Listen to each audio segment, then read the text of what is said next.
Bonjour à tous, j'espère que vous allez bien. Moi ça va bien, principalement parce que je viens de recevoir un colis que j'attendais depuis longtemps et que je vais déballer avec vous. En fait je l'ai déjà déballé, on va pas, vous allez voir, mais je l'ai réemballé parce qu'en fait j'étais trop pressé. Je l'ai reçu le soir, j'ai essayé de faire une vidéo le soir, la qualité n'était pas top, donc là je le retourne de nuit et on va simuler ce déballage. Donc ce colis, c'est un objet technologique cette fois-ci, alors vous pouvez le voir ici, c'est un iPhone 12 Pro. Actuellement, j'ai toujours eu des iPhones. J'ai testé beaucoup de téléphones différents, notamment parce que pendant mon premier job, je m'occupais de la réalisation d'applications mobiles et donc forcément, ça nécessitait de connaître bien les iPhones, mais aussi les Android, les BlackBerry, les Windows Phone et autres. Donc j'ai pu goûter un peu à tout et c'est vraiment l'iPhone qui me correspondait le mieux. Et donc j'ai toujours eu les iPhones, je pense 3G, 4, 5, 6, 8, 10 et donc maintenant 12. Donc je suis plutôt sur des nombres pairs à partir de maintenant, ce qui correspond à un cycle environ de... Enfin, auparavant c'était 2 ans, maintenant c'est plutôt 3 ans entre deux modèles d'un numéro pair. Et donc voilà, actuellement j'ai le 10, j'en suis vraiment encore très content. J'ai beaucoup hésité à changer et finalement j'ai quand même sauté le pas et je vous expliquerai rapidement pourquoi. Et donc j'ai pris cet iPhone 12 que j'ai reçu tout dernièrement. Donc ça a été un peu long entre les délais de livraison d'Apple et le confinement. On a perdu un peu de temps. Voilà, ça fait un mois qu'il est sorti maintenant. Il y a déjà certainement beaucoup de vidéos, mais quand même je voulais faire une petite vidéo parce que c'est pas tous les jours qu'on déballe un téléphone à ce prix-là. Alors, rapidement dans la boîte. Alors, premier élément, ça c'est apparemment spécifique à la France. Si vous l'achetez ailleurs, vous n'aurez pas cette boîte supplémentaire. Donc, logiquement, Apple enlève les chargeurs pour réduire le carton et réduire la taille des emballages et autres, faire des économies. Puis en France, on rajoute une grosse boîte en carton par-dessus. Juste pourquoi en fait? Pour ça. Pour les écouteurs, parce que c'est dans la loi en fait, il faut que tout téléphone soit vendu avec un kit main libre. Ça devait avoir du sens à un moment donné, ça n'en a plus trop, je pense, maintenant. D'ailleurs, je m'en servirai pas parce que j'en ai déjà au moins 3 paires. 3 paires, donc ça servira peut-être à la revente pour si jamais quelqu'un souhaite le racheter. C'est toujours plus sympa de récupérer des écouteurs neufs qui n'ont pas été portés, donc ça gardera une petite valeur, mais par contre pour moi ça ne sert pas trop. Et donc ça c'est vraiment spécifique à la France. Et la vraie boîte de l'iPhone c'est celle-ci. Alors voilà, vous pouvez voir, je l'ai déjà ouvert, j'ai essayé de le remballer tant bien que mal. Je vais refaire cette expérience de déballage, ça marche un petit peu je crois. Voilà, on y croit. On y croit. Et donc voilà cet iPhone. Donc la boîte est effectivement beaucoup plus petite qu'une boîte d'iPhone des précédentes générations, principalement parce qu'il n'y a plus de chargeur, donc ça fait économiser de la place. Il n'y a plus d'écouteurs non plus normalement, même si là en France on a une boîte supplémentaire.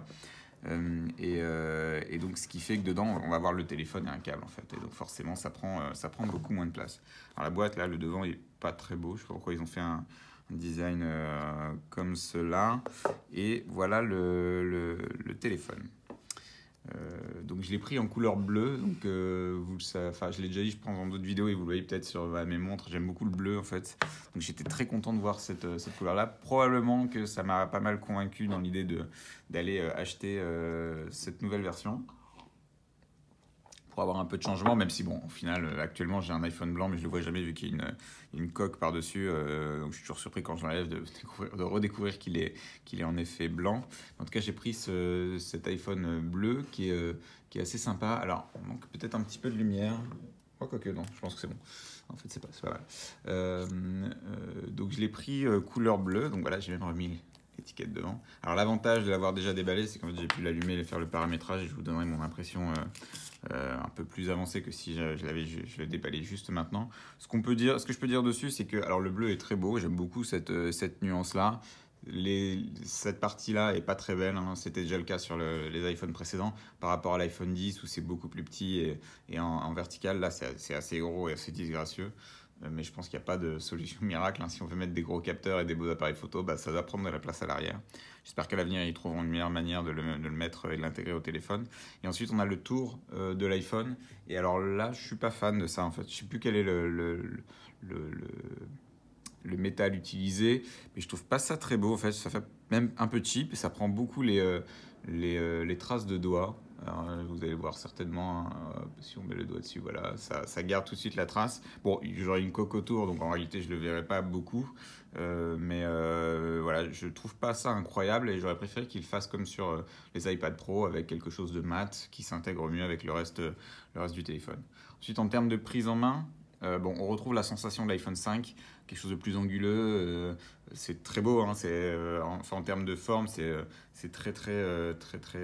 on va dire, minimaliste, mais dans le bon sens du terme. C'est-à-dire que c'est vraiment fait proprement, il n'y a rien qui dépasse, tout est parfaitement positionné. Donc c'est assez sympa. Par contre, dans la main, c'est moins bien qu'un iPhone 10. L'iPhone 10 alors je le portais jamais, enfin je l'avais jamais dans les mains sans la coque, mais là j'ai fait quelques tests, quelques comparaisons, et sans coque en fait l'iPhone 10 est beaucoup plus agréable parce qu'il épouse un peu mieux la forme de la main, et je le trouve même en réalité plus beau. Je pensais trouver ça plus beau, ce bleu là, mais l'iPhone 10 que j'ai avec le fond blanc et une sorte de vitre un peu transparente fait beaucoup plus premium en fait que celui-ci, je trouve. Et donc voilà, d'un point de vue design, si la couleur est belle et les finitions sont sympas, la forme est sympa, mais c'est pas forcément un énorme progrès depuis l'iPhone 10 qui a quand même maintenant 3 ans. Donc voilà, ça a gardé en tête pour ceux qui aiment beaucoup les designs de téléphone. Je pense que c'est sympa, c'est pas non plus révolutionnaire. Et d'ailleurs, ça ressemble beaucoup à l'iPhone. Enfin voilà, c'est un peu un mariage de l'iPhone 5 avec l'iPhone 11. Et, voilà, tout n'est pas forcément réussi, je trouve. Maintenant, ça reste un beau téléphone. Et puis, une fois que j'aurai la coque, en fait, clairement, tous ces détails-là ne se verront plus parce que c'est vraiment la coque qui fera la prise en main. Et je pense que la couleur, je la verrai même plus. À moins que j'arrive à trouver une transparente qui est sympa, ce qui est pas évident. Mais voilà, sinon, du reste, voilà, première impression, pas hyper impressionné par le design. Et je préfère être franc là-dessus, hein. Même si c'est un produit Apple et que en général, je trouve que leurs produits sont vraiment beau. Celui-ci est peut-être pas aussi beau que ce que j'avais imaginé en photo. Donc ça, c'est le premier retour. Alors j'ai pu faire le setup du téléphone hier et mettre, enfin en tout cas dupliquer mon iPhone 10 qui shoot actuellement sur cet iPhone-là. Ça a été très simple en fait. On lance le téléphone, on approche les deux. Voilà, il y a 2-3 boutons à cliquer et ensuite le transfert se fait. Ça a été un peu long parce que j'ai un iPhone 256 Go si je dis pas de bêtises. Donc il y a beaucoup de photos dessus, il y a beaucoup d'applications. C'est le même compte Apple que j'ai depuis probablement 2010. Donc il y a un historique assez lourd dessus. Et donc ça prend un peu de temps. Je pense que ça a dû durer environ 2 heures. 2 heures pour une installation complète, 1h30, 2 heures, et un transfert de toutes les données. Par contre, une fois que c'est fait, c'est génial, c'est qu'il n'y a rien d'autre à faire. Je déverrouille le téléphone, je mets mon nouveau Face ID, parce que ça, pour le coup, ça reste localement stocké dans le téléphone. Et puis du reste, je retrouve exactement toutes mes applications. Je suis déjà logué partout. Parfois, il faut se reconnecter, mais vu que mes logins sont sauvegardés sur mon compte Apple, ça se fait de manière hyper rapide, et ça, c'est vraiment génial. Enfin, c'est l'avantage, hein. On change de téléphone sans changer de téléphone. Ce qui est bien, et aussi parfois un peu décevant, c'est qu'on aimerait bien avoir plus de changements lorsqu'on a un nouveau téléphone. Là, on retrouve énormément de choses qui sont identiques. Et donc, pourquoi j'ai changé mon iPhone 10 et pourquoi j'ai pris la décision de prendre le 12 Pro. Donc, peut-être 3 raisons principales. La première, c'est que je commençais à avoir certains ralentissements sur le 10 depuis la dernière version d'iOS. C'est la première fois que je vois des ralentissements sur mon iPhone 10. Toutes les autres précédentes montées de version n'étaient pas venues avec des ralentissements. Là, j'en vois. C'est assez peu dans l'utilisation globale du téléphone, mais c'est dans certaines applications plutôt. Donc je pense que c'est un peu plus complexe pour les développeurs d'optimiser les applications sur l'intégralité des téléphones. Probablement que la dernière version d'iOS joue aussi, hein, et donc voilà, notamment une application que j'utilise beaucoup pour faire de la retouche d'image qui est Darkroom. Qui était devenue pas inutilisable, mais vraiment plus du tout agréable à utiliser. Et pourtant, c'est une des applications que j'utilise le plus. Donc voilà, je sentais que l'iPhone 10, même à mon avis, ils vont encore l'optimiser, cette application, et probablement corriger certains bugs. On sent que voilà, on commence à voir certains ralentissements, et ça va s'accentuer. Donc voilà, j'ai préféré changer. Et deuxième point, c'est qu'il vaut encore un peu d'argent en fait l'iPhone 10. Je pense que sur le bon coin, j'ai un iPhone 10 256 Go. Il y a encore pas mal d'offres aux alentours de 500, 550 voire 600 euros lorsqu'ils sont en bon état. Ce qui est pas mal, hein. Je pense que j'aurais peut-être du mal à le revendre 600 euros, mais si j'arrive à le revendre 500, je pense que c'est pas mal. Et donc voilà, il a encore une certaine valeur, ce qui me permet de diminuer l'investissement nécessaire pour monter de version. Et je pense que si j'attends encore 1 an ou 2, ça vaudra plus grand chose, hein. Les iPhone 8 par exemple maintenant, ou iPhone 7S valent quasiment plus rien, et puis plus grand monde qui les cherche, surtout que depuis Apple a étoffé sa gamme, et avec des iPhone 12 mini, on commence à avoir des trucs assez sympas. Alors il n'y a pas de téléobjectif sur le 12 mini par exemple, mais par contre le téléphone est très puissant et probablement assez comparable, et a une valeur neuve moindre. Donc je pense que c'est le moment de le vendre si vous avez encore un iPhone 10, parce que d'ici peu ça vaudra plus grand chose. Deuxième raison. Et enfin, la dernière raison, la raison principale, c'est ça en fait. C'est l'appareil photo. Donc, je prends beaucoup de photos sur smartphone. D'ailleurs, je vous invite à suivre mon compte Instagram. C'est Aurélien François tout attaché. Je mettrai le lien dans la description. Où je pose beaucoup de photos voilà, de voyage, de ma vie, un peu de mon quotidien aussi à Paris. Voilà, j'ai souvent des commentaires en fait, de gens qui me demandent quel appareil photo j'utilise et ils sont toujours surpris de découvrir que c'est fait à l'iPhone. En tout cas, 99,9% des photos sur mon compte, hein, sur les 1800 photos peut-être postées, ont été prises avec des iPhones. Donc, je suis sur Instagram depuis très longtemps, donc probablement que les premières photos ont été prises à l'iPhone 5. Et les gens sont toujours surpris de voir ce qu'on est capable de faire en fait, avec des capteurs qui sont sur smartphone. C'est vraiment quelque chose que je maîtrise bien, je pense. En tout cas, ce qu'ils peuvent faire et ce qu'ils ne peuvent pas faire, je connais très bien les limites, comment les utiliser au mieux, et derrière, comment retoucher aussi les photos pour que ça corresponde un peu plus à voilà, ce que je souhaite véhiculer avec mes images.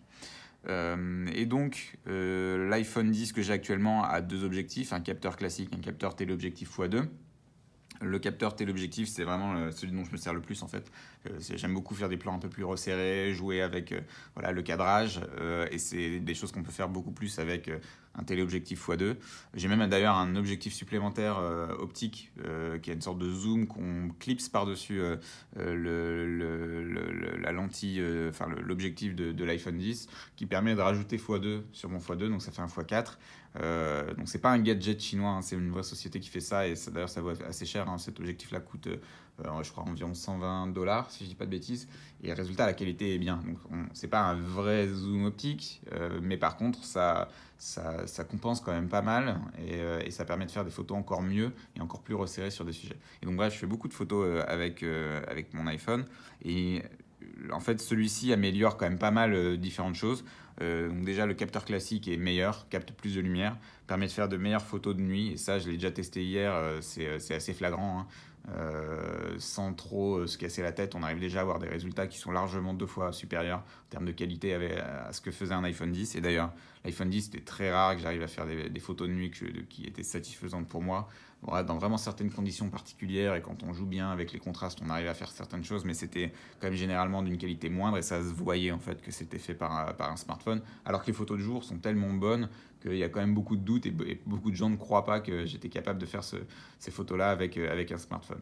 Et donc là, le capteur est bien meilleur la nuit et donc probablement que je pourrais faire beaucoup plus de photos de nuit, en tout cas plus de liberté sur les sujets que je pourrais prendre de nuit. Donc ça, c'est un premier avantage. Deuxième avantage, c'est le capteur grand angle, très grand angle d'ailleurs, qui est vachement bien. Et d'ailleurs, on peut le voir, hein. Je vais le déverrouiller. Ah, attendez, on peut mettre mon code à l'écran. Voilà, donc sur l'appareil photo, hop. Donc voilà, vous voyez mon bureau. Donc ça c'est le capteur classique qui est déjà un grand angle en fait, hein. C'est déjà assez large. Ah bah tiens, commentaire sur une vidéo YouTube. Donc c'est déjà assez large et en fait par rapport à un appareil photo classique, et on peut passer voilà, en mode hop là, ne pas déranger, voilà. Et donc on peut passer de x1 à x0,5 qui est l'équivalent du très grand angle très facilement, et là la qualité est encore bonne, donc ça déforme un peu, hein, comme vous voyez les perspectives sont pas tout à fait les mêmes, mais par contre c'est normal, c'est fait exprès et ça permet de capter beaucoup plus de choses sur la caméra.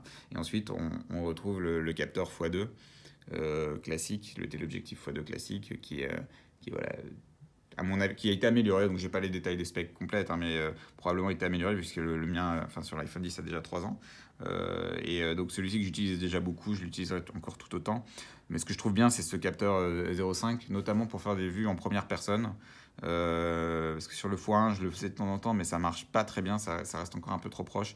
Là, en 0,5, on a vraiment cette impression voilà, d'être à la place de la personne. Vous voyez là, ma main qui arrive. On a vraiment l'impression d'avoir les yeux à la place de la personne. Et ça, c'est vachement bien pour faire des stories, des vidéos et autres. Et donc, je pense que je vais pas mal m'amuser avec ce format-là. Et enfin, le dernier point qui, je pense, a été pas mal amélioré, c'est aussi le mode portrait. Alors, peut-être pouvoir le tester d'ailleurs.